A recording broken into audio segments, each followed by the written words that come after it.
Yeah, so I came down to that SIFE competition, and one of the judges was you know, do I have to say Professor Powell? You say Greg. Greg, okay. So, and kind of really was impressed with the panel. The people that were on it, they were really interactive. And I got to tell you, I've spoken on stage with the Dalai Lama, with Richard Branson, with Stephen Covey, with F.W. de Klerk. I mean, I could kind of list the names, but I've never been more nervous in my life than when I presented at 16 years old to that SIFE group. I remember I kept going to the bathroom and my hands were sweaty and all this kind of stuff, but you know, took third place, won the $500. It gave me a little bit of an affinity towards SUU. But then I came down here for something called Governor's Honors Academy, which was a 10-day type of thing that you come down, you meet senators, you meet the president of companies, you kind of do a bunch of different activities with 50 other of the top students in the state. Although I wasn't a top student, I was an alternative. I was like number 50 something. And so originally I didn't get in, so all I did was this woman, Sandra, who's in charge of it, and there's a lesson in this. I just started calling her and saying, hey, you know, this looks like an amazing program. I just want to let you know I'll do whatever it takes to get there. So if someone can't make it, please, what would it take for me to be on the top of the list? Can I get the checklist of things they need to prepare for before they get down there? Because I'll just start doing those things right now. That way, if someone can't make it, you can just have me come in without any hitch and no problem. And so I ended up, by the time I got there, I knew Sandra better than any of the other attendees and had a little bit of favor. And that really is been a lot of what my career is about. When I started in financial services, I made kind of mistakes in the first 2 years. So the first 2 years, I was 19 and 20, because it was 1998, I was still a student here, and I was going out there, and if you are familiar with the stock market during those times, the 90s was kind of the best time that the stock market's ever had. So I went to all my family and friends, and I got them to cash out of really safe investments, and I put them into really speculative type of mutual funds, and I seemed like a genius. I was kind of like the Doogie Howser, if you even know what Doogie Howser was. It was like this, you know, it was Neil Patrick Harris's first role, where he was like this genius boy doctor, you know. I was like that for finance, supposedly, because all the money I was, you know, taking of theirs and putting it into these investments was going up. But all ships were rising when the tide was going up, and Warren Buffett says you find out who's swimming naked when the tide rolls back. And most financial people were swimming naked because in the year 2000, the tide rolled back, and no, I was no longer a boy genius. I was like, hey, what the heck is going on with our investments? What should we do? And most of the financial firms are telling me, oh, tell them they're in it for the long haul, or that the market's on sale, or they're kind of giving me a lot of things that I should regurgitate. But at the same time, fortunately, I had a mentor here, because I was still, you know, senior at the time, Stephen Harrop. So is Stephen Harrop still a professor here? He's not, he's retired. No. Okay, he's retired, but I was a senator for the business college, and he was, I was one of the first students to greet him when he came in. And once again, part of where I created opportunity was when I knew what he did, which was manage $5 billion in municipal bonds. So $5 billion. He was ranked #1 by 17 different categories, whether that was Smart Money, Money Magazine, Lipper, you name it, anything in finance. He was the guy. So when I found out he was going to be a professor and done a little bit of research on him, I made sure to befriend him. And so I really recommend, like, especially at SUU, there's so many great people here that you can actually build a relationship with instead of get completely lost. And I still keep in touch with him. You know, he's given me a lot of great advice. He actually became a client of mine as time went on.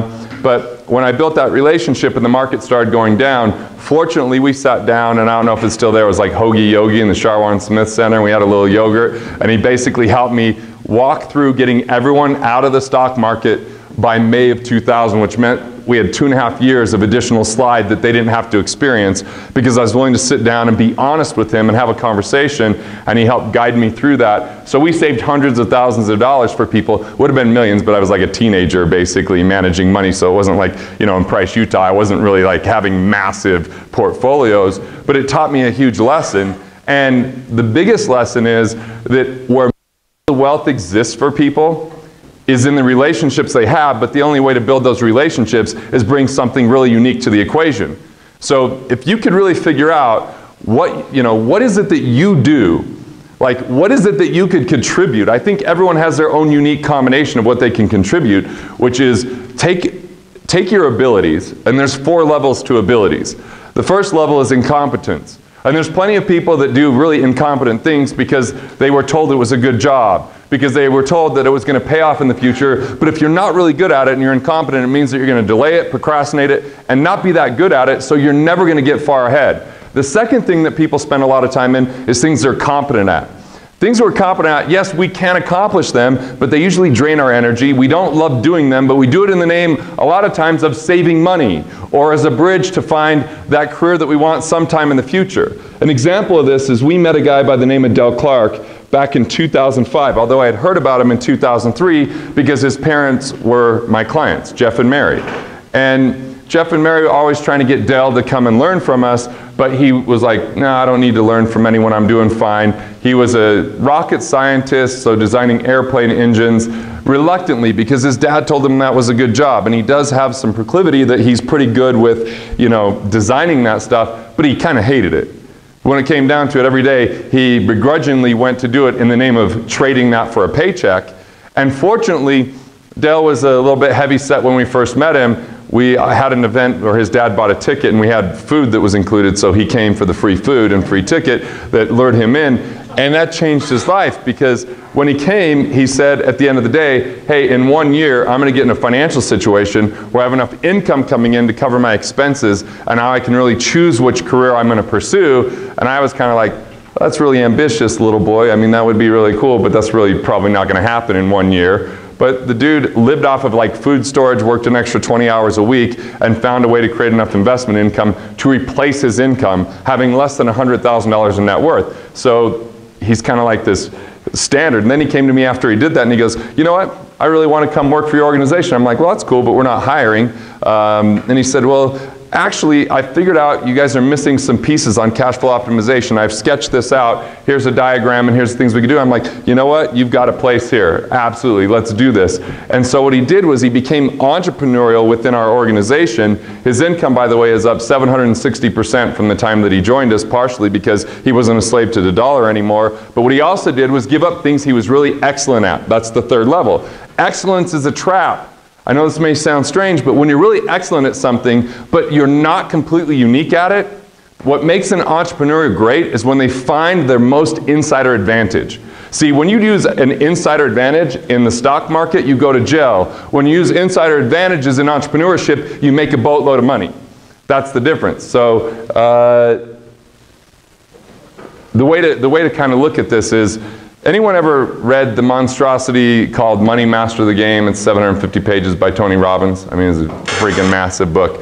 You're in school, so you're probably not going to read it because you got a lot of the textbooks to read. But in the book, it's pretty fascinating because he interviews 15 billionaires in the book. 14 of the billionaires completely lie on how it takes to, you know, what the formula is to having a lot of wealth. I'll just kind of release what it is. 91% of people in our population worth $5 million or more have one thing in common. They own a business.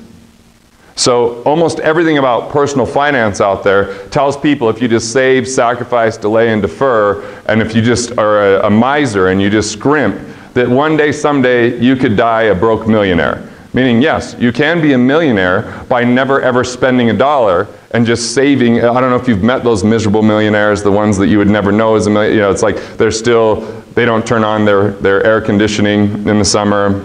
You know, when they drive their car out onto the road, a hubcap comes across and puts everybody in danger because it's such a jalopy. And look, I get when you don't have money, that's one thing, but when you have millions of dollars, but no one knows it because you haven't even told your kids that, what ends up happening is within 3 years of their death, that money's gone.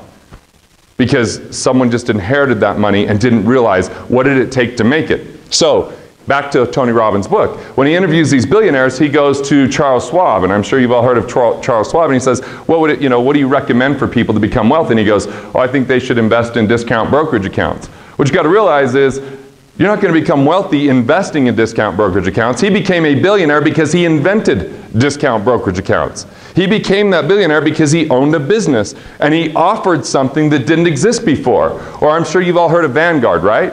So the person who started Vanguard, when Tony interviewed him, he says, oh, you should invest in index mutual funds. No, he didn't make his money investing in index mutual funds. He made his money creating index mutual funds. So finally, one of the guys, his name's Mark Farber, he's referred to as the boom, doom, and gloom guy, he said, you know, when Tony asked him, hey, if there's only one thing you could pass on to the next generation, and if it wasn't money, what would you tell them? He says, I would tell them their best chance in this world is to find out their insider advantage and bring that out to the marketplace through a business. That's how wealth is created. So I grew up in a family that was not entrepreneurial. I grew up in a family that actually saw that as pretty risky.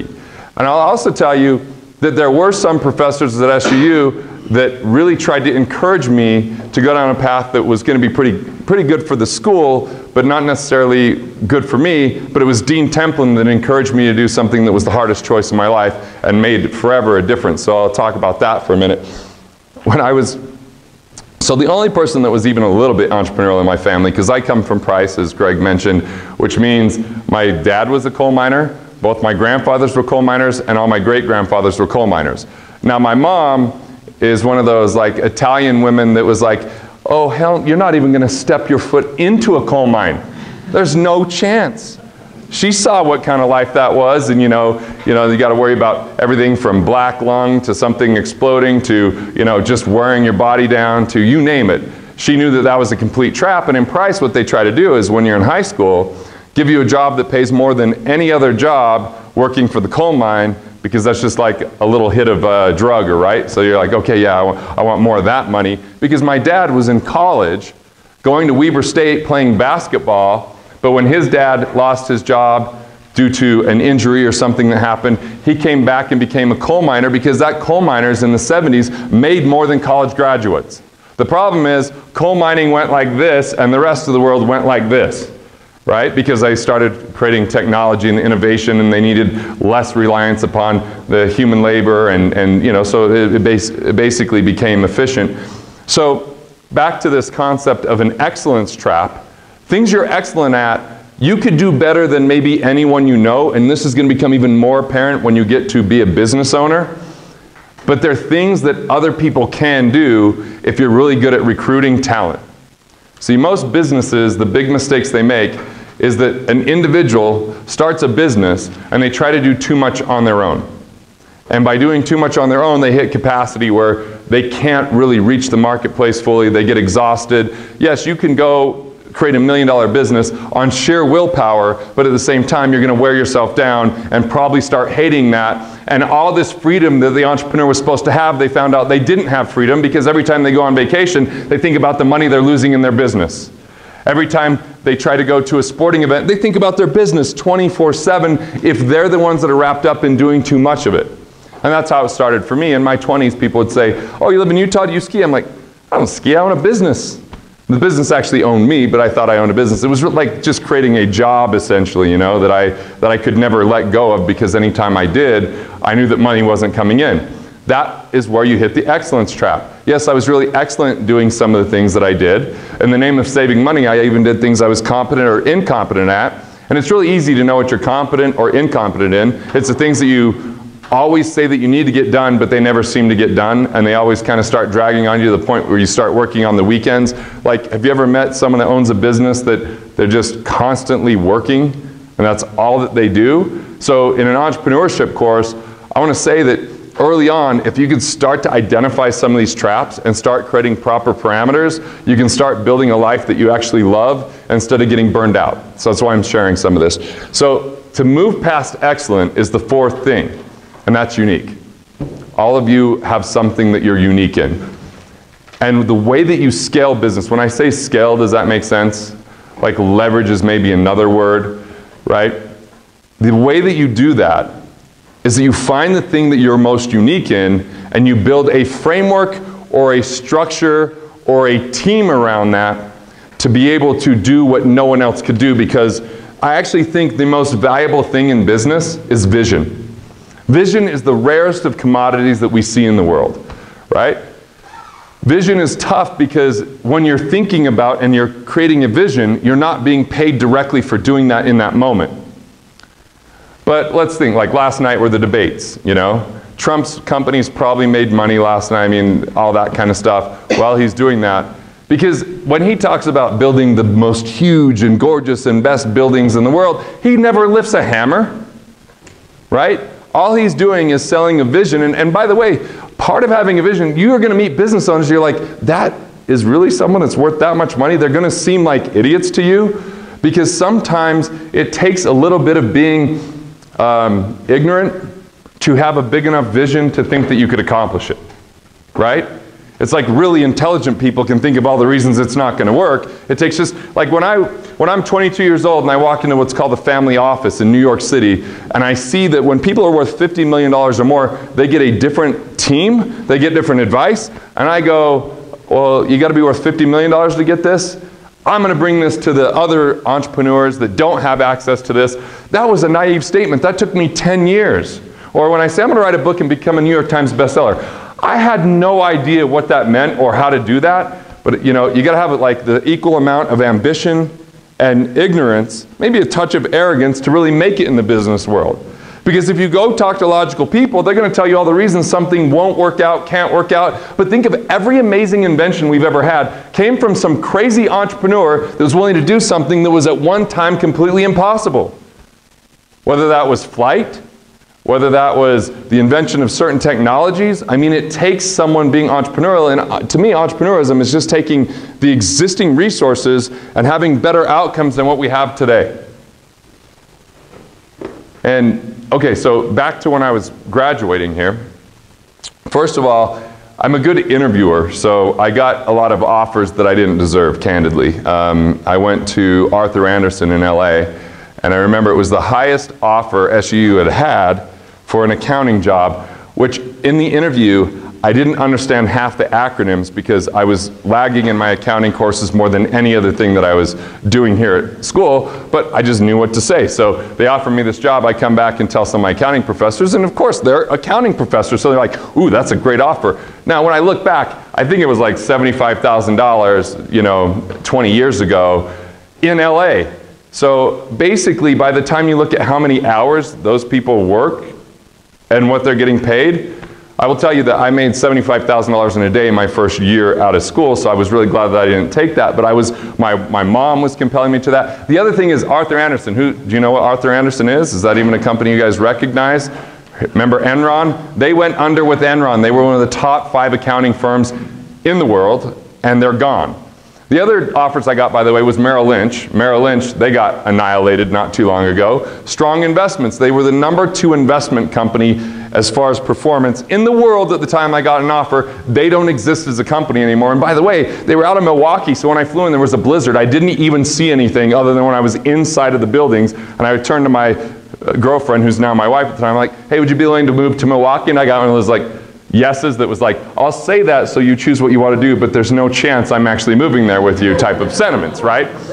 But at the same time, I'm getting all this encouragement from my family who had always believed in, you just work hard, you get a job, and these companies take care of you. And that was more of a notion 20 years ago than it is today. But we've watched over and over where companies cannot pay the pensions that people are working for. And anytime someone puts a golden handcuff, is that a term you're familiar with, golden handcuff? When someone puts a golden handcuff on you, it's time to look at something different, because you never want to do something just in the name of future promised benefits.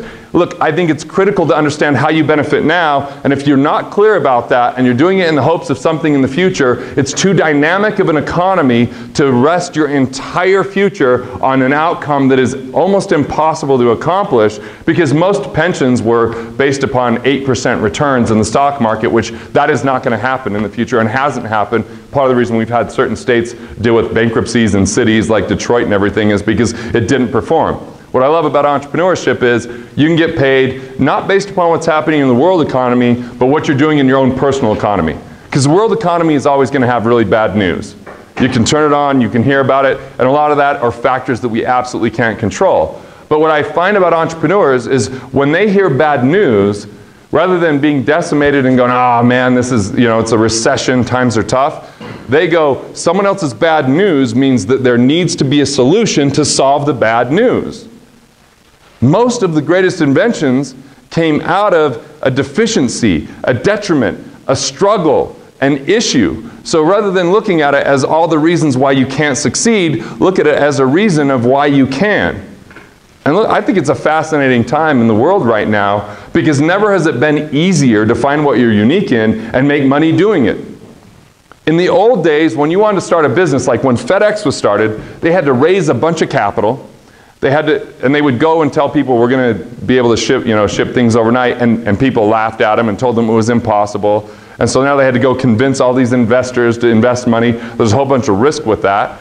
And then, yeah, that one actually worked out. But most of those companies don't necessarily work out. I mean, for every company we see on the front of, Entrepreneur Magazine, which I write for every 3 weeks, or Forbes, which I write for about 5 times a month, I read these stories. The problem is, they're showing you such a small sampling of what's real that everybody starts thinking if they do something, that's what's going to be the outcome.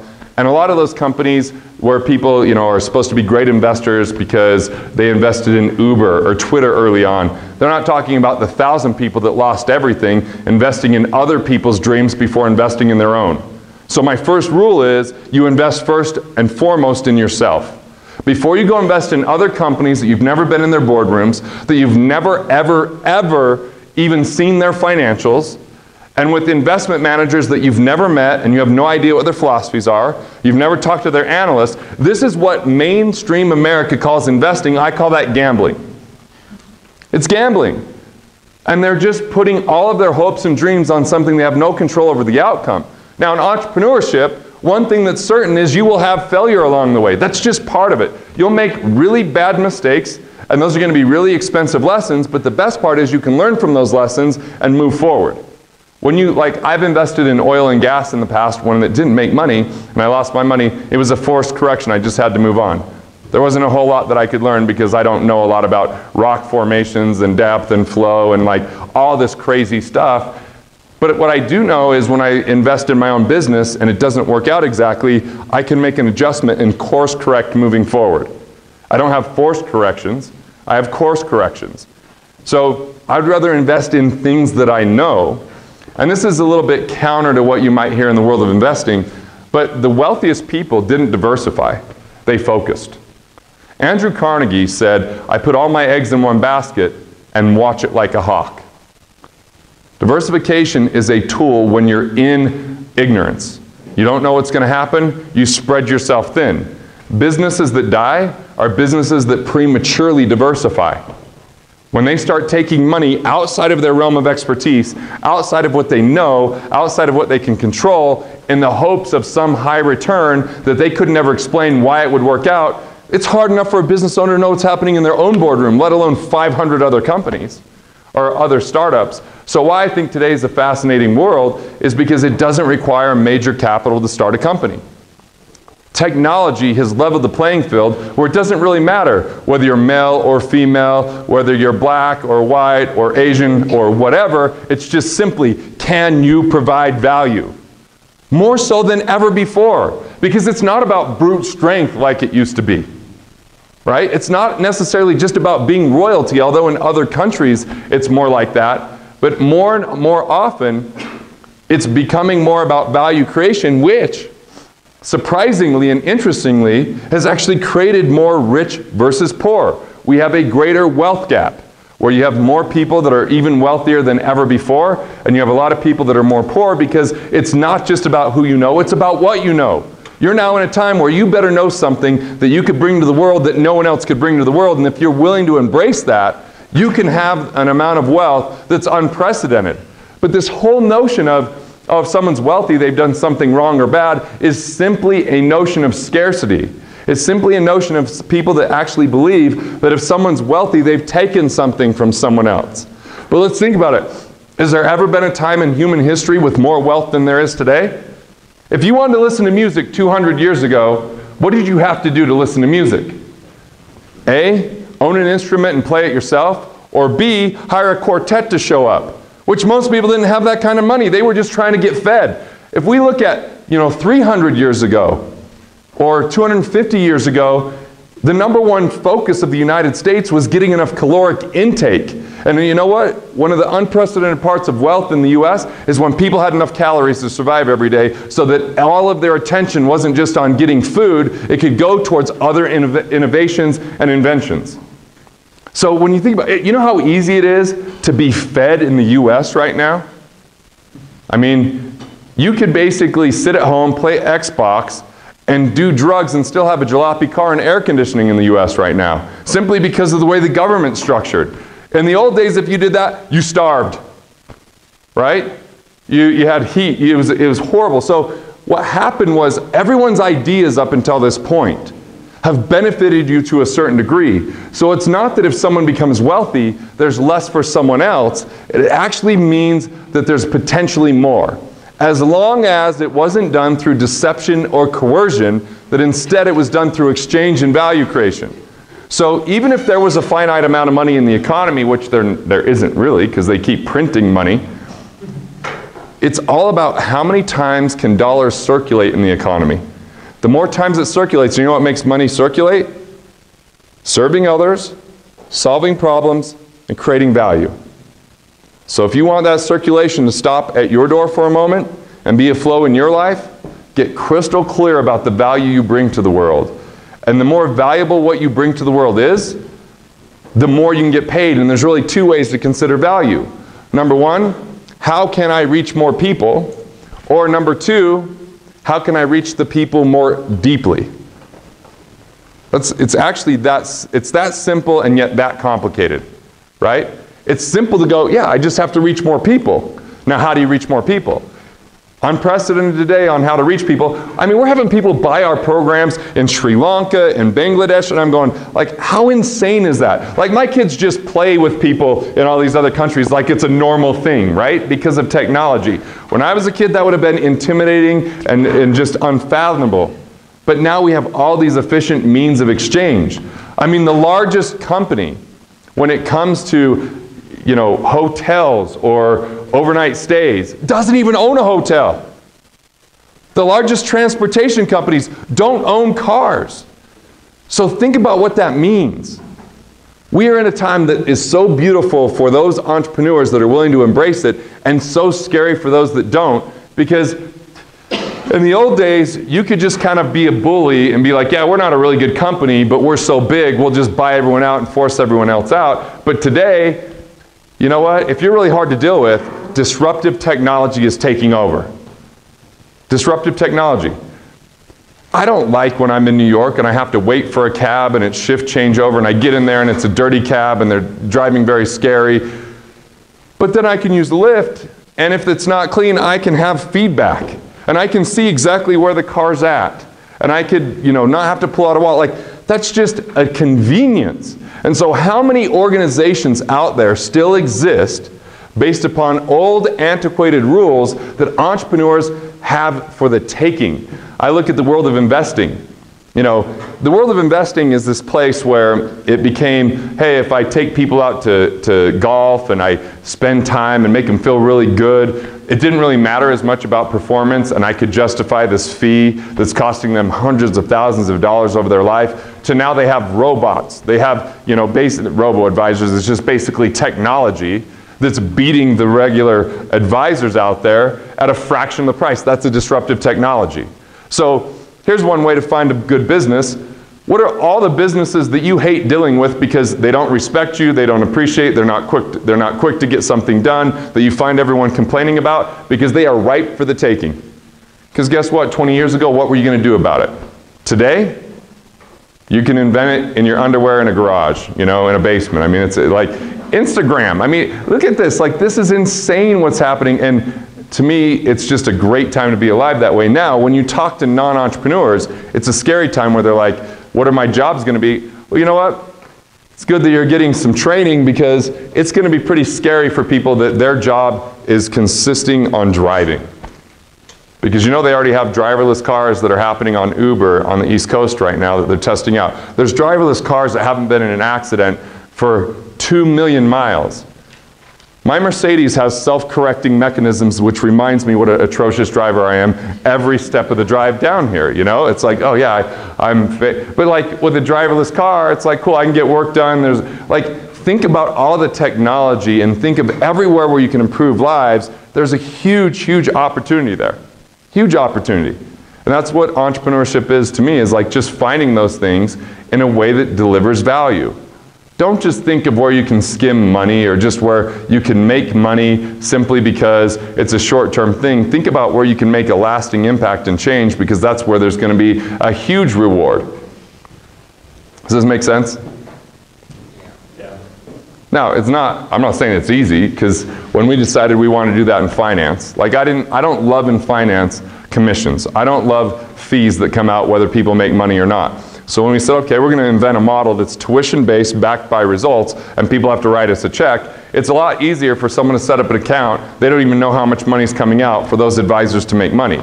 I remember meeting with this guy. He owned 33 physical therapy and chiropractic clinics, and I said, our fee's 20 grand, and he's like, that's really expensive. I said, well, you've shared enough of your financial information. I just want to ask, last year on your 401k, how much money did you make? He goes, I didn't make money, I lost money. I said, great, your fees for that were $19,132.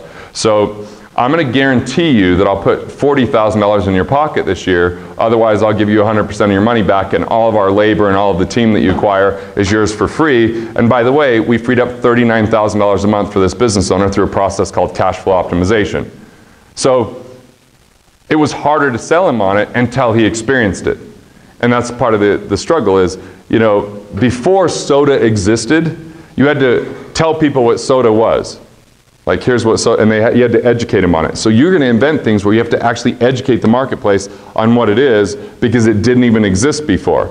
But it's funny how now people use, like, oh, we're the Uber for, right? So they use some existing technology and they use that to explain their technology. So that's, you know, just some ramblings and thoughts about entrepreneurism. Now, in my area of expertise, I'm just going to share some things that I think is important and critical as you start out. There's a whole mindset of budgeting that a lot of people have. And when I graduated college, I had a budgeting mindset, which is amazing that I'm still married through those first couple of years, because if my wife ordered like a beverage with dinner, I'd be like, you know, if we compound that interest for the next 30 years, that's really a $1,000 expense to our net worth. And she's like, if you bring that up again, it's going to be really expensive because I'm not going to be around and I get half. That's really expensive. So anyway, she didn't say that in so many words, but I could read between the lines. So look, no one shrinks their way to wealth. You don't shrink your way to wealth. So I know that you're going to be given counsel to live within your means, because that's good counsel. But when you hear live within your means, what do you think about doing? Well, you're cheating. That's not what most people think of. That's the answer. You increase your means. Expand your means. Yeah, most people think not spending, but that's the real thing, is continually think about expanding your means. Live within it, but not through shrinking and constriction, through production, through value. That's a game changer. Now, I'm writing a book right now called Budgeting Sucks. And just one of the main premise points of it is, look, right now, if you could start this habit today, it will change your life forever, because the disease or plague for most business owners is that they're pretty good at making money. They're pretty horrific at actually keeping their money, right? Because they have a disease a lot of times called, I call it spending optimism. Like, as an entrepreneur, you can have an amazing month and be like, this is how it's always going to be.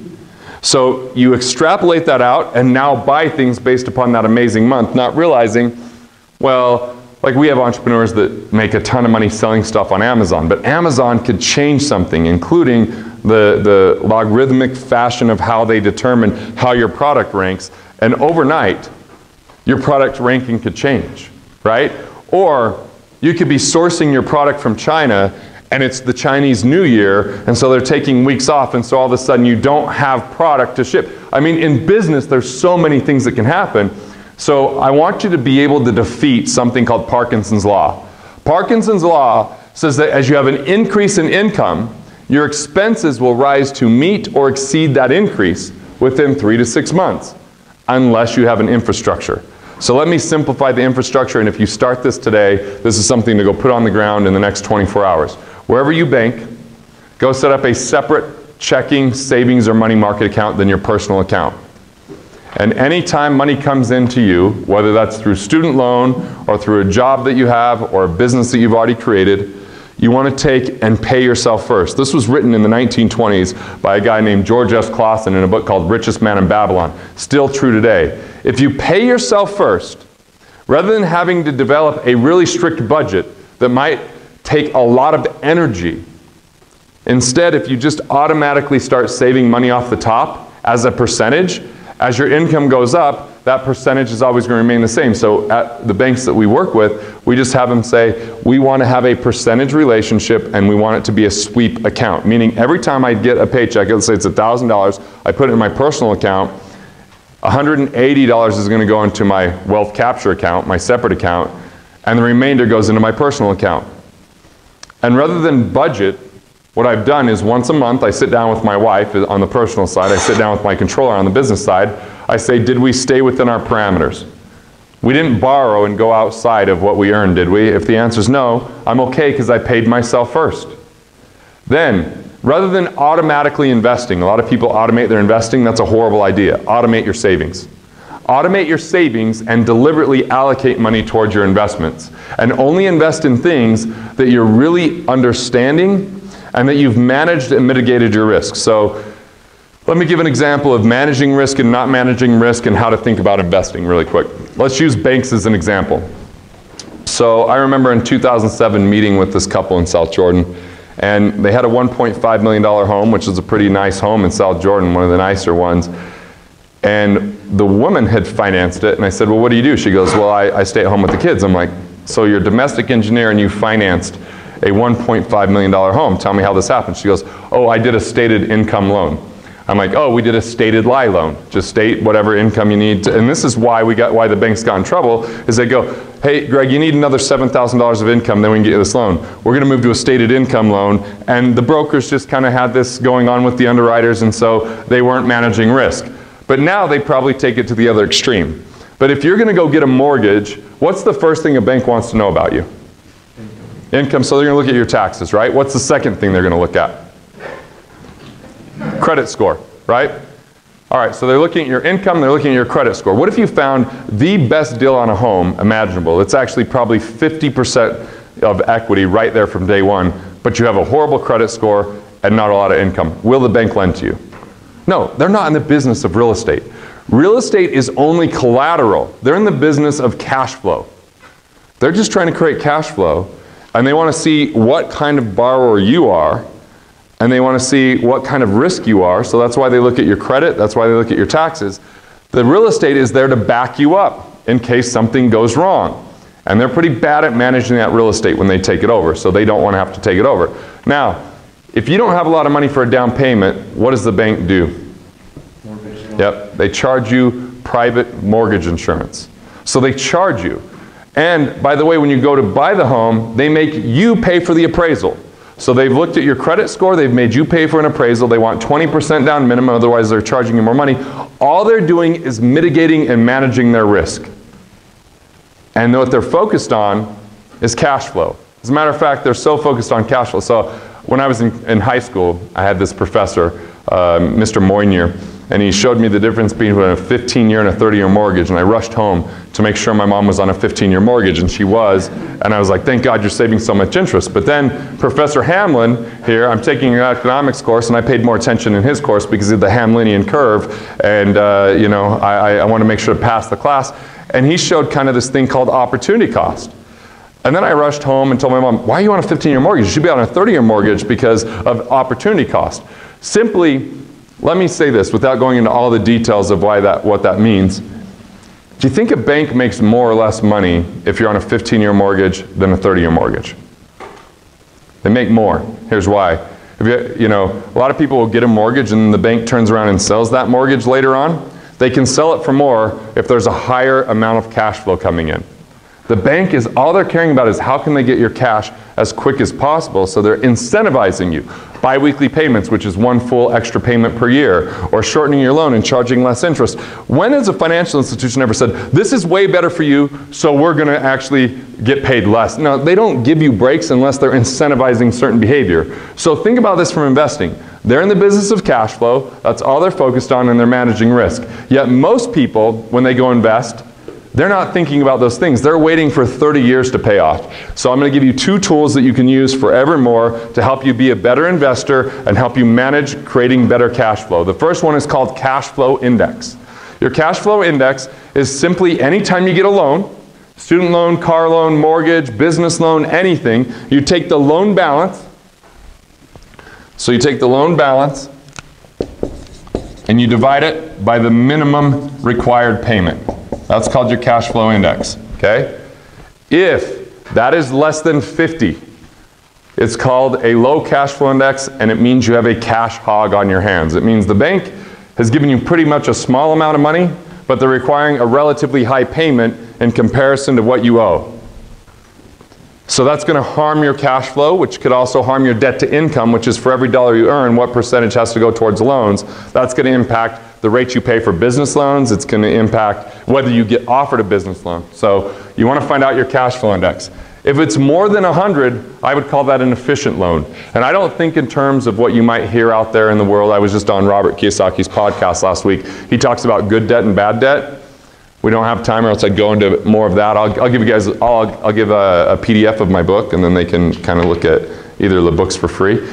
Killing Sacred Cows and What Would the Rockefellers Do? Because What Would the Rockefellers Do, in the very first chapter, talks about Dean Templin and what he did for me in my career and encouraging me to do something no one else in my family could do. And it totally transformed my life. And my life is infinitely better because of it. So I have a pretty big affinity for this school for sure, because it made a big difference. And, you know, Professor Powell, from the time I'm a teenager, 16 years old, you know, laughing at my poor jokes and still remembering them to this day, and encouraging me after I gave a presentation I was really nervous for. I came here because I had personal attention. You know, look, I had a scholarship to the U, I had a scholarship to other places, but I've stayed in touch here because really relationship capital.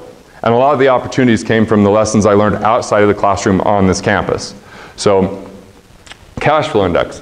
Less than 50, inefficient. More than 100, efficient. In between is kind of your danger zone that you have to manage. Now, when you go to invest, I want you to figure out your investment index, which is you look at the amount of money that you've put into an investment. Not what the investment's worth, but how much did you put into that investment, right? Your deposits, and then you divide it by the monthly cash flow. So the money you put into the investment divided by the monthly cash flow. Now, on this side, you're like the bank. You want a really low number, because a low number means I didn't put in a lot of money, but a lot of money's coming in on a monthly basis. Here you want a high number because it means I got a big amount of money, or I don't have much of a payment for the money that I got, right? This is all around managing cash flow. And there's so many adults that when we analyze this for them, what we find is they've got really low cash flow indexes and really high investment index. So let me say this really simply, and then I'll drive it home. You can't even believe how many people I'll meet with. They've got a 3% certificate of deposit and a 7% loan. And I'm like, why don't you cash out the certificate of deposit and pay off the loan? They're like, oh no, there's a penalty on that for cashing out early. I'm like, okay, let's say there really is a penalty. Let's call the bank and let's go through the motions here. What's the penalty? Oh, you forfeit 3 months interest. 3 months interest is not much of a penalty in today's low interest rate environment, right? But if they cash it out and they pay off, let's just say that they're paying 3%, they're getting 3%, but they're paying 6%. Would you think 100% return is a pretty good rate of return?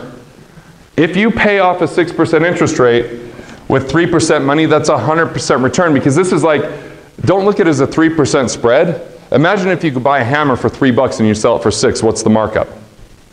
100%. That's 100% difference between those two. Yet most financial advisors would never tell someone to pay off that because they lose their commissions when that happens.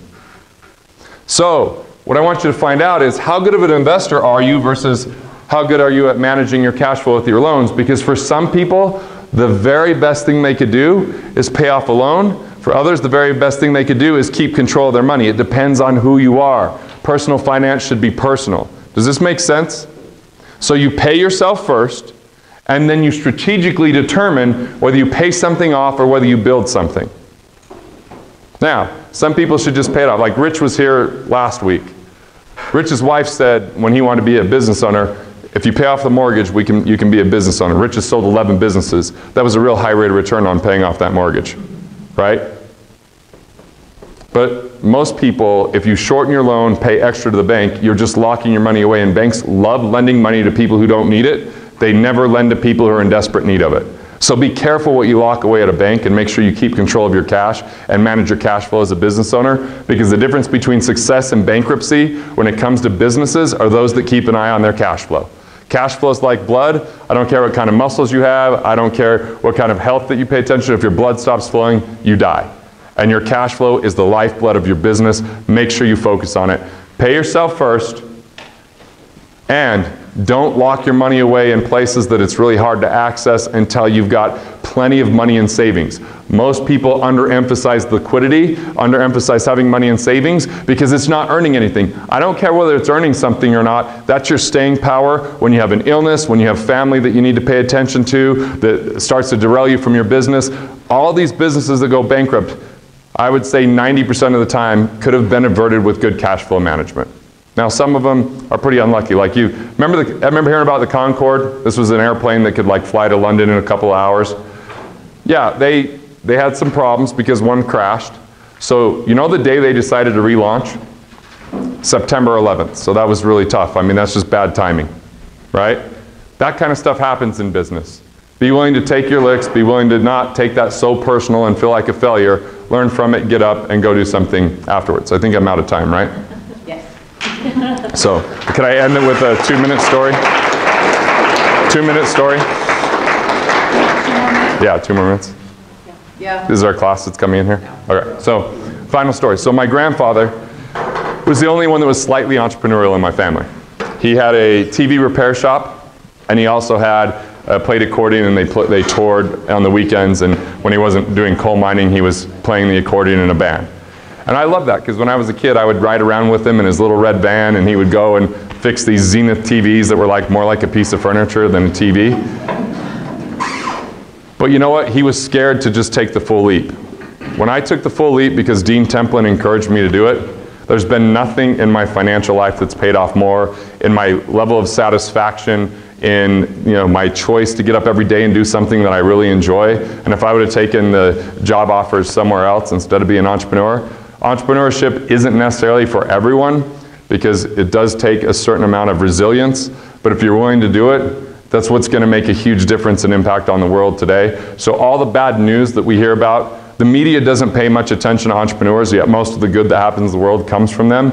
So don't let the bad news ever derail or keep you away. And if you don't have family to encourage you, just know there's people here that encouraged me, and I'm here to encourage you, because it made a huge difference. Even in 2008, when we did have a struggle for several months, and where we were basically scraping by, that kind of stuff happens. But then there's those days where you're just like, you have someone that you've really made an impact on their life. You've invented something that you feel like might change the face of the world to some small degree. That's pretty damn rewarding. So have a good one. Thanks for letting me share with you.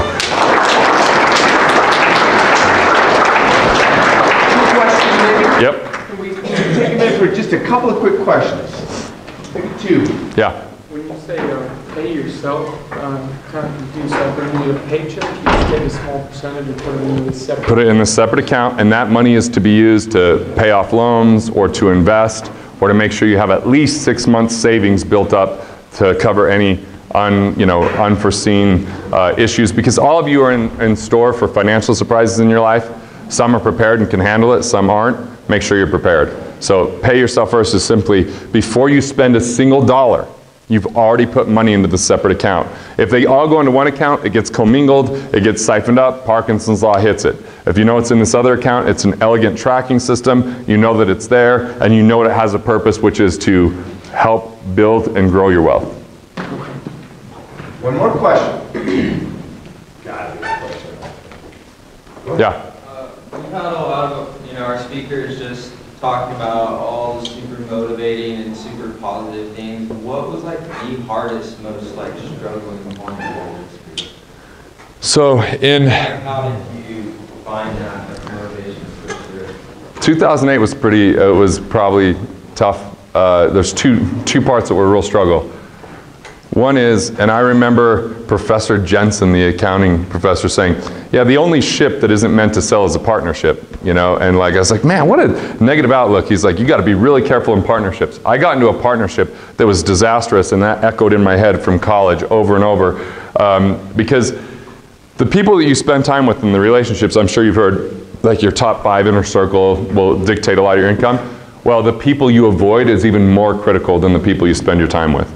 You know, so I got involved in a partnership that this person did something really good for me and seemed like he had high integrity for 10 years, but then he started to divert funds. We had a real estate partnership on a 45,000 square foot building, and he started getting financial trouble, and he started to take the money and put it into other things it wasn't supposed to go in, wasn't paying the taxes, and then, you know, started lying to his investors.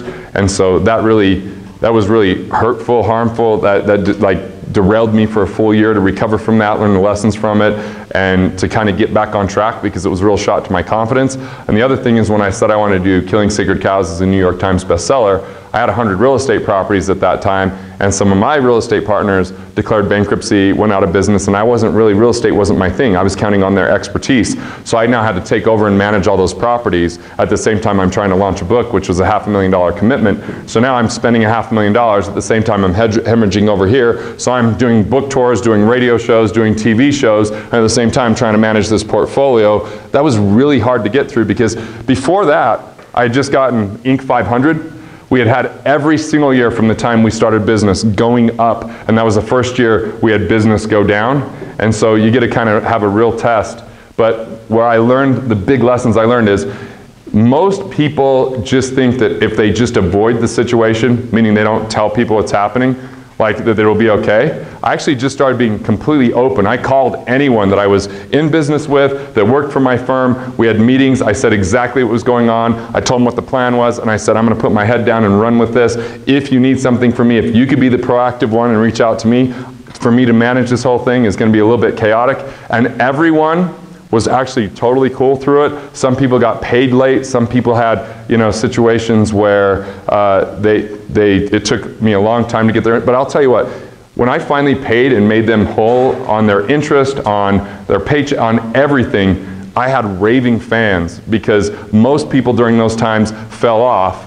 And that's why guys like Rich are huge advocates for me, is because you get to see, you know, when times are abundant, everyone has pretty decent integrity most of the time. When times are tight, you get to see people's real character and see how they're going to show up. And those people that are willing to like actually tell you the truth and let you know that they're struggling, or let you know what's happening beforehand rather than after the fact where you're chasing them down, you gain a real respect for, and you got people that you could really trust as a solid foundation to move forward in a powerful way. And so 2008 was tough. Had more accolades that year, but I went around with no money in my pocket, only borrowing my wife's credit card here and there to put gas in a vehicle. We, like, everything we had in our house, which was like crappy shampoo that was sitting in the basement, we're like, okay, we used everything. We just got super resourceful. And I mean, I actually borrowed money from my grandparents. I borrowed money from my mom. Because I knew that the vision was there. I knew that we were on the right track. I just knew that I had made some pretty major mistakes out of simple greed, arrogance, lack of vetting, not listening to people around me. Like, my wife was freaking genius at saying who wasn't a good person. I'm like, what are you talking about? Now I'm like, hey, what do you think about this person? She's like, I'm like, I don't even care if it is a good deal. We're moving forward without it, because if you feel at all, because she has that intuition, you know? And I think sometimes we get to a point where I felt like I was Midas in 2007. My business grew so massively, everything was working so well, and then I was getting to a point where I was buying stupid things. I was hiring friends and overpaying them. I just wasn't using the principles of business simply because I thought I was bigger than that, right? So it's kind of nice to have those situations where you learn massively, but the key is open up, be proactive, and don't give up, because I think as long as you have a compelling vision, you can get through anything.